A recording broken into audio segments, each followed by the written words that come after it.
मुकद्दस जगह खाना काबा है। दुनिया के हर मुसलमान की ख्वाहिश है कि वो जिंदगी में एक बार खाना काबा का तवाफ करे और रो रो कर अल्लाह तबारक व तआला से अपने गुनाहों की माफिया मांगे। खाना काबा की मौजूदा इमारत 404 साल पुरानी है। खाना काबा को अब तक 10 मरतबा तामीर किया जा चुका है। खाना काबा की पहली तामीर हजरत आदम अलैहिस्सलाम से 2000 साल पहले की गई। खाना काबा की सबसे पहली तामीर फरिश्तों ने की, जबकि फरिश्तों ने अल्लाह तबारक व तआला से कहा, या अल्लाह, अगर तू इंसान को पैदा फरमाएगा तो ये जमीन पर लड़ाई झगड़े करेगा, जमीन पर दंगा फसाद करेगा, जिससे जमीन वालों का सुकून तबाह होगा। अल्लाह तबारक व तआला ने फरिश्तों से फरमाया, जो कुछ मैं जानता हूँ वो तुम नहीं जानते। इसके बाद फरिश्ते ये सोचने लगे कि शायद अल्लाह तबारक व तआला हमसे नाराज हो गया। उस वक्त फरिश्ते अल्लाह तबारक व तआला को राजी करने के लिए अल्लाह तबारक व तआला के अर्श का तवाफ करने लगे। अल्लाह तबारक व तआला के अर्श का तवाफ करने वाले फरिश्तों की तादाद खरबों में थी। ये फरिश्ते अल्लाह तबारक व तआला की तस्बीह बयान करने लगे। फिर अल्लाह तबारक व तआला ने फरिश्तों पर रहमत नाज़िल फरमाई। अल्लाह तबारक व तआला ने अपने अर्श के नीचे खूबसूरत और हसीनो जमील घर बनाया। फरिश्ते इस घर को बैतुल मामूर के नाम से जानने लगे। अल्लाह तबारक व तआला ने कुरान पाक की सूरह तूर में भी इस बात का जिक्र किया है। बैतुल मामूर फरिश्तों का काबा है। फरिश्तों का ये काबा 7वें आसमां पर अल्लाह तबारक व तआला के अर्श के बिल्कुल नीचे, जबकि जमीन के काबे के बिल्कुल ऊपर है। जिस तरह इंसान बैतुल्लाह का एहतराम करते हैं, इसी तरह फरिश्ते भी आसमां वाले बैतुल्लाह का एहतराम करते हैं।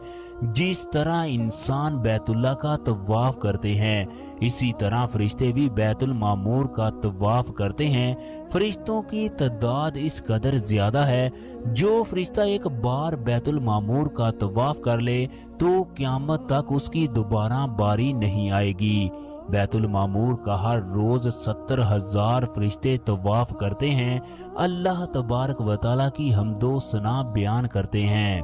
हजूर अकरम सल्लल्लाहु अलैहि वसल्लम जब मेराज पर गए तो आप सल्लल्लाहु अलैहि वसल्लम को भी बैतुल मामूर दिखाया गया। दोस्तों, इसके बाद अल्लाह तबारक व तआला ने फरिश्तों को हुक्म दिया, जमीन पर भी बैतुल मामूर की तरह मेरा घर बनाओ, ताकि जिस तरह तुम आसमां पर बैतुल मामूर का तवाफ करते हो, मेरी हम्दो सना बयान करते हो, इसी तरह जमीन पर मेरे बंदे उसके घर का तवाफ करें। चनाचे फरिश्तों ने अल्लाह तबारक व तआला के हुक्म की तकमील करते हुए सबसे पहले बैतुल्लाह की तामीर की। इसके बाद फरिश्तों ने इसका तवाफ शुरू किया। फरिश्तों ने ही जमीन पर सबसे पहले इसका हज किया। इसके बाद अल्लाह तबारक व तआला ने जमीन पर जिन्नों को पैदा किया। जिन्नात हजारों साल तक इस जमीन पर आबाद रहे। इब्लीस जिन्नों का सरदार भी जमीन पर रहता था। उस वक्त आदम अलैहिस्सलाम और अम्मा हवा जन्नत में रहाइश पजीर थे। जब आदम अलैहिस्सलाम और अम्मा हवा शैतान के बहकावे में आए तो अल्लाह तबारक व तआला ने इन दोनों को जमीन पर उतार दिया।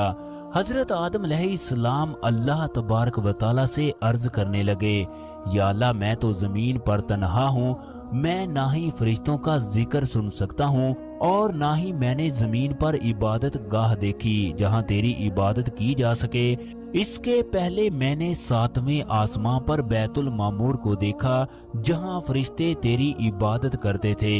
हजरत आदम अलैहिस्सलाम की ये फरियाद सुनकर अल्लाह तबारक व तआला ने हजरत आदम अलैहिस्सलाम से फरमाया, जाओ, जहां हम जगह बताएं वहां मेरे घर की तामीर करके इबादत शुरू कर दो।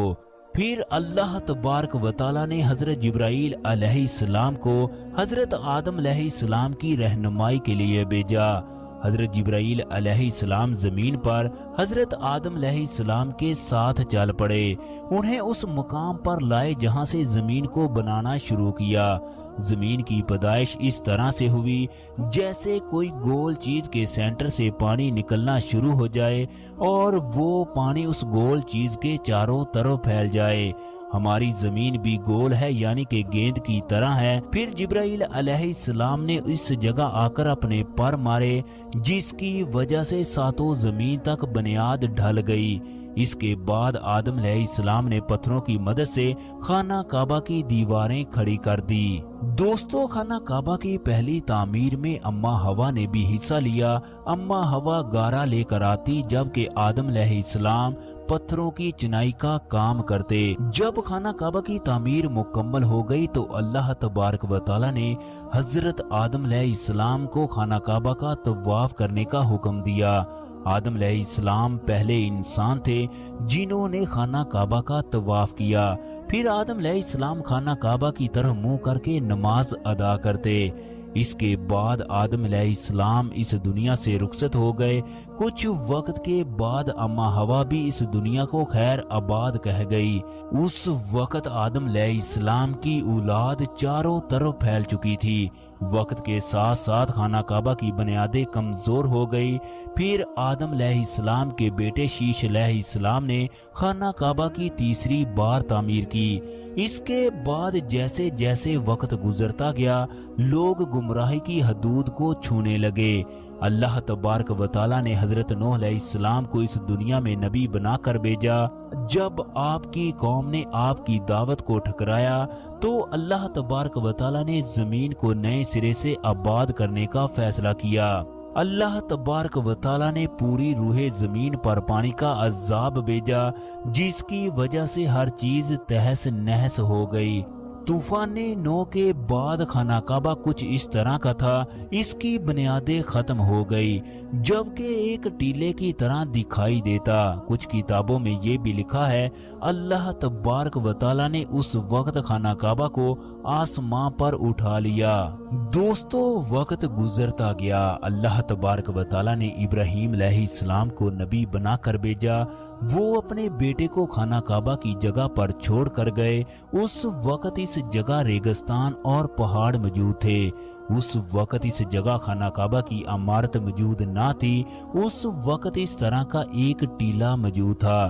پھر ابراہیم علیہ السلام اپنے بچے اور بیوی کو چھوڑ کر چلے گئے۔ اسی دوران آب زمزم کا واقعہ پیش آیا۔ پھر بنو جرہم کا ایک قبیلہ اس جگہ آ کر آباد ہوا۔ یوں یہ جگہ چند لوگوں کی بستی بن گئی۔ آب زمزم کا کنٹرول اماں ہاجرہ کے ہاتھ میں تھا جبکہ اسماعیل علیہ السلام شکار کیا کرتے تھے۔ دوستو، پھر ابراہیم علیہ السلام کو اللہ تبارک و تعالی کی جانب سے حکم آیا مکہ میں جا کر میرے گھر کی تعمیر کرو۔ ابراہیم علیہ السلام مکہ میں آئے تو اسماعیل علیہ السلام ایک درخت کے سائے میں بیٹھے تھے۔ دونوں باپ بیٹا ایک دوسرے کو مل کر خوب روئے۔ اس سے پہلے جب ابراہیم علیہ السلام مکے میں آئے تو اس وقت اسماعیل علیہ السلام کی قربانی کا واقعہ پیش آیا۔ حضرت ابراہیم علیہ السلام نے اسماعیل علیہ السلام سے کہا میرے بیٹے، مجھے اللہ تبارک و تعالی کی جانب سے حکم ملا ہے کہ میرے گھر کی تعمیر کرو۔ حضرت اسماعیل علیہ السلام کہنے لگے ابا جان ضرور کریں، میں آپ کا ساتھ دینے کے لیے حاضر ہوں۔ چنانچہ جب ابراہیم علیہ السلام خانہ کعبہ کی تعمیر کرنے لگے تو جبرائیل علیہ السلام نے خانہ کعبہ کا نقشہ تیار کر کے دیا۔ حضرت ابراہیم علیہ السلام اور حضرت اسماعیل علیہ السلام نے تعمیر کا کام شروع کیا۔ جب کھدائی کا کام شروع ہوا تو پرانی بنیادیں ظاہر ہونے لگی جن پر حضرت آدم علیہ السلام اور حضرت شیش علیہ السلام نے بیت اللہ کی تعمیر کی۔ خانہ کعبہ کی تعمیر کے وقت حضرت ابراہیم علیہ السلام کی عمر 100 سال سے اوپر تھی۔ اسماعیل علیہ السلام اس وقت ایک مزدور کا کام سر انجام دیتے رہے۔ خانہ کعبہ کی تعمیر میں اس وقت کوہ لبنان، کوہ ہیرا، کوہ صفا، کوہ ابو قبیس اور کوہ مروہ کے پتھروں کا استعمال کیا گیا۔ حضرت جبرائیل علیہ السلام ان تمام پہاڑوں سے پتھروں کو اٹھا کر لاتے، حضرت ابراہیم علیہ السلام کعبہ کی دیواروں پر لگاتے، جبکہ اسماعیل علیہ السلام گارا پکڑاتے۔ फिर हजरत जिब्राइल अलैहिस्सलाम की निशानदही से जबले अबू कब्बैस के कुएं से 2 पत्थर मिले। इब्राहिम अलैहिस्सलाम इन पत्थरों को उठा कर लाए। इन दोनों पत्थरों में से एक का नाम हजरे असवद जबकि दूसरे को दुनिया मुकामे इब्राहिम के नाम से याद करती है। मुकामे इब्राहिम वो पत्थर है जिस पर खड़े होकर इब्राहिम अलैहिस्सलाम ने खाना काबा की तामीर की। जैसे जैसे खाना काबा की दीवारें बुलंद हो रही थी वैसे वैसे ही ये पत्थर बुलंद हो रहा था। उस वक्त खाना काबा के 2 दरवाजे थे, एक से अंदर जाते तो दूसरे से बाहर निकल जाते। उस वक्त खाना काबा की छत भी नहीं थी। दोस्तों इसके बाद बनु जरहम ने इसकी तामीर की। फिर कुछ अरसे के बाद कौमे अमालका ने खाना काबा की इमारत बनाई। इसके बाद क्रैश के कुसा बिन कलाब ने तामीर की। फिर हजूर अकरम सल्लल्लाहु अलैहि वसल्लम ने क्रैश मक्का के साथ मिलकर इसकी तामीर की। इस वक्त तामीर में सरमाया कम होने की वजह से हतीम के हिस्से को शामिल नहीं किया गया। इसके बाद खाना काबा की तामीर अब्दुल्ला बिन जुबैर के दौर में हुई। इन्होंने हतीम के हिस्से को भी खाना काबा में शामिल कर लिया। इसके बाद खाना काबा की तामीर हज्जाज बिन यूसुफ के दौर में हुई। फिर खाना काबा की तामीर क्रैश के तामीर करदा काबा के मुताबिक हुई। दोबारा खाना काबा की तामीर खलीफा हारून रशीद के दौर में हुई। वक्त गुजरता गया, चनाचे खिलाफते उस्मानिया का दौर आया तो सुल्तान मुराद ने खाना काबा की तामीर की। पहली बार खाना काबा के चारों अतराफ संगे मरमर का पत्थर लगाया गया। खाना काबा की आखिरी बार तामीर शाह फहद के दौर में 1996 में हुई, जो आज तक कायम है। दोस्तों अब हम खाना काबा के उन खुफिया पॉइंट के बारे में बात करते हैं जहां इंसान की कोई भी दुआ रद्द नहीं होती। जिन लोगों को जिंदगी में खाना काबा का तवाफ करने का मौका मिले इन्हें लाजमी तौर पर इन पॉइंट को अपने जहन में रखना चाहिए।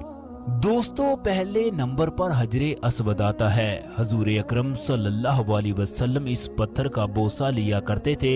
मुकामे इब्राहिम पर मौजूद पत्थर भी इसी पत्थर का हिस्सा है।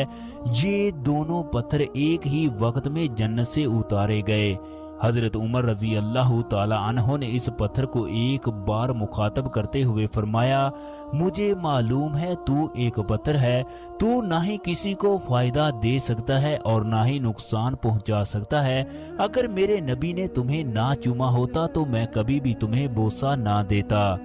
जब ये पत्थर जन्नत से उतारा गया तो सफेद रंग का था, मगर लोगों के गुनाहों की वजह से इसका रंग स्याह हो गया। दोस्तों शुरू में ये एक बड़ा पत्थर था, मगर अब ये टुकड़ों की शक्ल में तब्दील हो गया। इस पत्थर के 8 टुकड़े हैं। हज्जाज बिन यूसुफ ने खाना काबा पर इतने पत्थर बरसाए कि इसके 3 टुकड़े हो गए। इस पत्थर के नजदीक जो भी दुआ मांगी जाए इंसान की वो दुआ कबूल होती है। क़यामत के दिन ये पत्थर हर उस शख्स की गवाही देगा जिसने इसका बोसा लिया होगा या इस्तेलाम किया होगा। नंबर 2 पर आता है खाना काबा में जाने के लिए एक दरवाजा है जिसे बाबे काबा कहा जाता है। ताबे वो पहला बादशाह था जिसने खाना काबा का दरवाजा लगाया। जब इब्राहिम अलैहिस्सलाम ने खाना काबा को तामीर किया उसके 2 दरवाजे थे। ये दोनों के दोनों जमीन के साथ थे। जब कुरैश ने खाना काबा को तामीर किया तो इसको 2.5 मीटर ऊंचा रखा गया। उस वक्त भी खाना काबा के अंदर खास लोग ही जाते थे। खाना काबा के दरवाजे पर लिखा है, ऐ मेरे बंदो जिन्होंने अपनी जानों पर जुल्म किया हो वो कभी भी अपने रब की रहमत से मायूस ना हो। काबा के दरवाजे पर यह भी लिखा है, दाखिल हो जाओ अमन और सलामती के साथ। इस वक्त काबा में जो भी दरवाजा लगा है उस पर 280 किलोग्राम सोना लगाया गया है। खाना काबा के दरवाजे के साथ जो भी दुआ मांगी जाए वो दुआ जरूर कबूल होती है।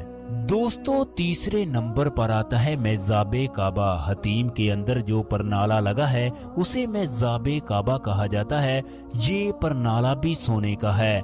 जब बारिश होती है तो लोग इस परनाले के नीचे नहाते हैं। इसको रहमत का परनाला भी कहते हैं। इस परनाले के नीचे जो भी दुआ मांगी जाए वो दुआ जरूर कबूल होती है। इस परनाले के नीचे अल्लाह तबारक व तआला की खास रहमत होती है। चौथे नंबर पर है शादरवान। खाना काबा के साथ जो सफेद रंग का पत्थर है उसके साथ जो कुंडे लगे हैं इन्हें शादरवान कहा जाता है। इन कुंडों की मदद से खाना काबा के गलाफ को बांधा जाता है। दोस्तों, पांचवें नंबर पर है बैतुल्ला का हिस्सा हतीब। खाना काबा का हिस्सा हतीब वो जगह है जिसने इस जगह नफल पढ़े गोया इसने बैतुल्ला के अंदर नफल पढ़े। यही वजह है कि इस जगह बड़ी तादाद में रश होता है। इस जगह जो भी दुआ मांगी जाए वो दुआ भी जरूर कबूल होती है। अल्लाह तबारक व तआला तमाम देखने वालों को यहाँ की जियारत नसीब फरमाए। जब इब्राहिम अलैहिस्सलाम ने खाना काबा को तामीर किया उस वक्त खाना काबा मुस्ततील शक्ल का था, लिहाजा उसकी कोई दीवार नहीं थी। छठे नंबर पर जो मुकद्दस तरीन जगह है उसका नाम मुल्तजिम है। हजरे असवद और बाबे काबा के दरमियान वाले हिस्से को मुल्तजिम कहा जाता है। ये वो जगह है जहां अल्लाह तबारक व तआला की रहमत हर वक्त बरसती है। इस जगह अपने चेहरे, अपने चेस्ट और हाथों को लगाकर दुआ करना सुन्नत है। इस जगह भी मांगी गई कोई दुआ रद्द नहीं होती। दोस्तों, सातवें नंबर पर हजरत इब्राहिम अलैहिस्सलाम के पांव के निशान हैं। जब कोई भी आदमी उम्रा मुकम्मल करे तो इसके नजदीक नफल पढ़ना सुन्नत है। इस जगह भी की गई दुआ रद्द नहीं होती। ये वो पत्थर है जिसके जरिए खाना काबा की तामीर हुई। इस पत्थर पर आज भी हजरत इब्राहिम अलैहिस्सलाम के पांव के निशान मौजूद हैं। ये वही पत्थर है जिस पर खड़े होकर हजरत इब्राहिम अलैहिस्सलाम ने हज के लिए लोगों को बुलाया था। दोस्तों, आठवें नंबर पर है खाना काबा के 4 कोने, जिनमें दरवाजे के साथ और पीछे वाले कोने को खास फजीलत हासिल है। जो इब्राहिम अलैहिस्सलाम ने खाना काबा तामीर किया वो मुस्ततील शक्ल का था, जबकि जो क्रैश ने तामीर किया वो मुरब्बा शक्ल का है। अब नए खाने काबा के 2 कोने हैं जिनमें 1 और 2 नंबर कोने हैं। ये वही कोने हैं जो इब्राहिम अलैहिस्सलाम ने बनाए। हजरे असवद वाले कोने को हजरे असवद वाला कोना कहते हैं, जबकि पीछे वाले कोने को रुकने यमानी कहते हैं। इस कोने की इंतहाई फजीलत है। हजूर अकरम सल्लल्लाहु अलैहि वसल्लम इस कोने का इस्तेलाम करते यानी हाथ लगाते। ये जगह भी इंतहाई मुकद्दस है। इस जगह पर भी हर दुआ कबूल होती है। दोस्तों, रुकने यमानी रुकने हजरे असवद के दरमियान हर दुआ कबूल होती है। हजूर अकरम सल्लल्लाहु अलैहि वसल्लम इस जगह ये दुआ किया करते थे, ऐ अल्लाह इस दुनिया में जो भी अच्छा है वो हमें अता कर और हमें जहन्नम की आग से बचा। खाना काबा के इस कोने को रुकने शामी कहा जाता है क्योंकि इसकी सिमत शाम की जानब है। खाना काबा के इस कोने को रुकने इराकी भी कहा जाता है क्योंकि इसकी सिमत इराक की जानब है। 12वें नंबर पर आता है खाना काबा का गुलाफ। इब्तिदा में खाना काबा बगैर गुलाफ के था। तबे पहला बादशाह था जिसने खाना काबा पर गुलाफ चढ़ाया। हजरत अबू बकर सिद्दीक रजी अल्लाह ताला अन्हो के दौर में सफेद रंग का गुलाफ चढ़ाया जाता था। खाना काबा पर मुख्तलिफ रंग के गुलाफ चढ़ाए जाते रहे। अब खाना काबा पर सिर्फ काले रंग का गुलाफ चढ़ाया जाता है। दोस्तों, आप लोगों ने देखा होगा हज के दौरान खाना काबा के गिर्द इस तरह का सफेद कपड़ा बांधा जाता है। इसकी बड़ी वजह है कि लोग खाना काबा के धागे को खींचते हैं जिसकी वजह से गुलाफ को नुकसान पहुंचता है। लिहाजा हज के दौरान इस तरह का सफेद कपड़ा बांधा जाता है। इसके बाद खाना काबा की लाइट का नंबर आता है। यहाँ से तवाफ शुरू होता है, इसी जगह तवाफ खत्म होता है। आप लोग वीडियो में ब्राउन रंग के छोटे छोटे पत्थर देख सकते हो। इस जगह हजरत जिब्राइल अलैहिस्सलाम ने हजूर अकरम सल्लल्लाहु अलैहि वसल्लम को नमाज पढ़ना सिखाई। ये जगह काबे के दरवाजे के बिल्कुल साथ है। आप लोग जो काले रंग के सर्कल देख रहे हो, इस जगह आप सल्लल्लाहु अलैहि वसल्लम ने नमाज पढ़ाई। دوستو امید کرتے ہیں آپ لوگوں کو یہ ویڈیو انتہائی پسند آئی ہوگی۔ جن لوگوں کا اللہ تبارک و تعالیٰ کے گھر میں جانے کا ارادہ ہو انہیں یہ ویڈیو خود بھی دیکھنی چاہیے اور دوسروں کے ساتھ شیئر بھی کرنی چاہیے۔ ہم مسلمان ہیں، ہمیں خانہ کعبہ کی ہر چیز کے بارے میں پتہ ہونا چاہیے۔ شکریہ۔